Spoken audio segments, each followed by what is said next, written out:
அறிந்தவனோ அவன் திருவடியை பற்றி கொள்ளப்பா. என்னை புரிந்து கொண்டவன் இயற்கையாகி என்னை அன்னை சொல்லுகிறாள்.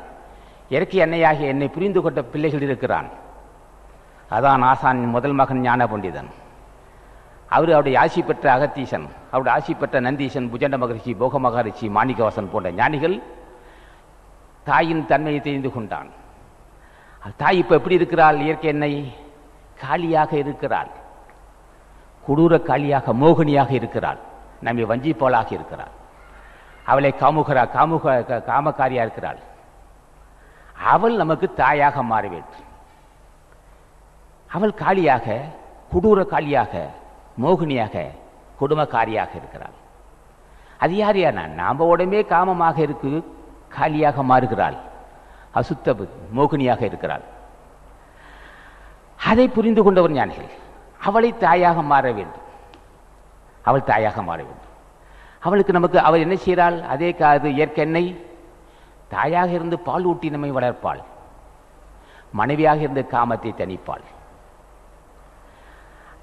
அதே இயற்கை எண்ணெய் காண்டாமிருகமாக இருப்பாள், சிங்கம் புலி கரடி கொண்ட மிருகமாக இருப்பாள், மென்மையான முயல் மயில் மானாக இருப்பாள்.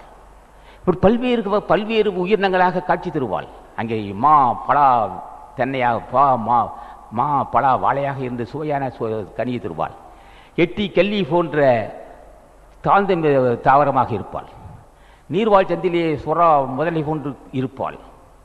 இங்கே மேன்மையான மருவு மறிக்குழுந்து மல்லிகை போன்ற மலர்களாக இருப்பாள். இப்பேற்பட்டவள் நமக்கு எப்படி இருக்கிறாள்? ரெண்டு வகையாக இருக்கிறாள். அவள் புரிந்து அவளோட சீற்றத்தை குறைத்தால் தாயாக மாறி அமிர்தம் ஊட்டுவாள். அவளை புரிந்து அவளுடைய கொடூர தன்மையை, கொடுமையை புரிந்து அவளை வசப்படுத்தினால் அங்கே அமிர்தபானம் ஊட்டி நம்மை காப்பாற்றுவாள்.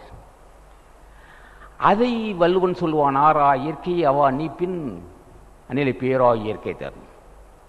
எந்த இயற்கை நம்மை கொடூர காலியாக, மோகினியாக, வஞ்சகமாக இருக்கிறாளோ அவள் நமக்கு தேகத்தினுடைய தன்மையை உணர்ந்து அதை நீத்து செய்தால் நிச்சயமாக நமக்கு தாயாக மாறுவாள்.